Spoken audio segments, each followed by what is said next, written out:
ექიმები ჩვენში არანაკლები პოპულარობით სარგებლობენ, ვიდრე სელებრიტების სხვათა შორის. პედიატრი თემურ მიქელაძე ერთ-ერთი მათგანია, რომლის პაციენტი ერთი ბავშვი მაინც თითქმის ყველა ოჯახშია. ასეა. ჩვენ გადავწყვიტეთ 10 კითხვა დაგვესვათ თემურ მიქელაძისთვის, რათა უკეთ გავიცნოთ ყოველთვის საყვარელი ექიმი. პასუხები შეგიძლიათ ჩვენ სიუჟეტში ეხებათ.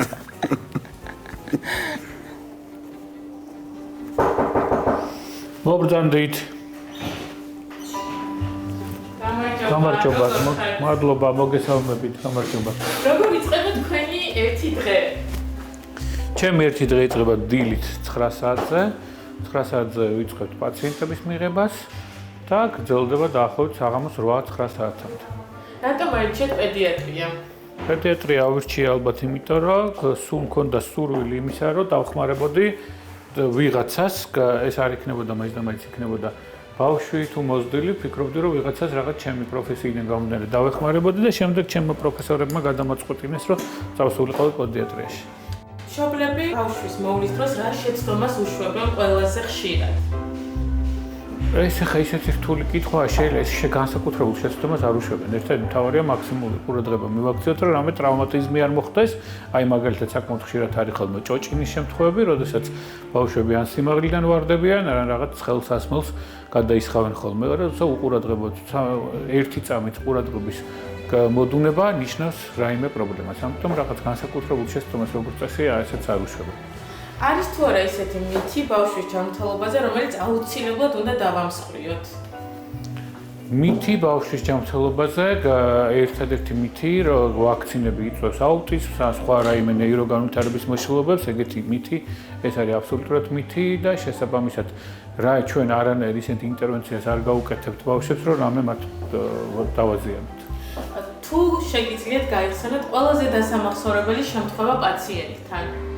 ყველაზე დასამახსოვრებელი შემთხვევა არის პაციენტთან თითქმის ყველა პაციენტი არის ინდივიდუალური, უბრალოდ საბედნიეროდ ბავშვებს აქვს უფრო მარტივი ინფექციები და შესაბამისად რუტინულად ხდება დღეში პრაქტიკულად ერთ და იგივე პაციენტი მოდის, თორემ მძიმე პაციენტები მე ყოლია, ბევრი მძიმე პაციენტი ყავს და ეს თითოეული მათგანის ისტორია ყოველთვის მახსოვდება. ეხლა ასე რომ ჩამოვყვეთ ძალიან ბევრი იქნება.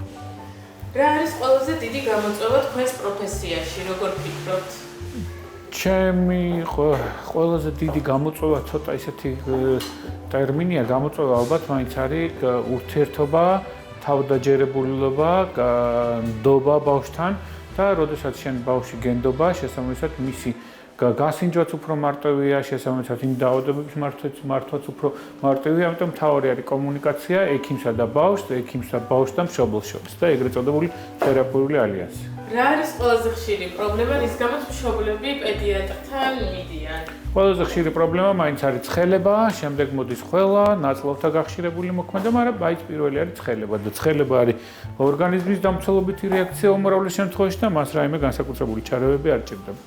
რაზე ოცნებობდით ბავშვობაში? რა ვიცი, ხა ეს ბავშვები ჩვენი პოსტსაბჭოთა სივრცის ოცნებები იყო და ეხანდელი ოცნებებთან არც არის ალბათ კავშირში. ოცნება ისეთი რაღაც განსაკუთრებული არ გქონია. მიზანი? მიზანი ალბათ ის, რაც დღეს ვარ. რომ არა ექიმი, რა პროფესიის იქნებოდი? ალბათ ისევ ექიმი ვიქნებოდი, იმიტომ რომ ამ გადმოსახედიდან ჩემი პროფესია მე მიყვარს, მაქსიმუმს ვდებ ამ პროფესიაში და ვიღებ იგივეს. და ბოლოს ადგილი, სადაც ყველაზე მშვიდად გრძნობთ თავს? ადგილი ალბათ ბავშვების და ახლობლების გარემოში, საკუთარი ბავშვების და ახლობლების გარემოში და ესეთი თუ არის ხოლმე, იმიტომ რომ როგორც წესი, დილით რო ვიწყებ, შევდივარ ისე დროით, როდესაც ბავშვებს ვძინავთ. მადლობა, დიდი მადლობა, ეხლა შევეცდები ისევ პაციენტებს მივხედო, რაღაც მანიპულაცია უნდა გავაკეთოთ და ვიმედოვნებ, რომ ყველაფერი კარგად იქნება.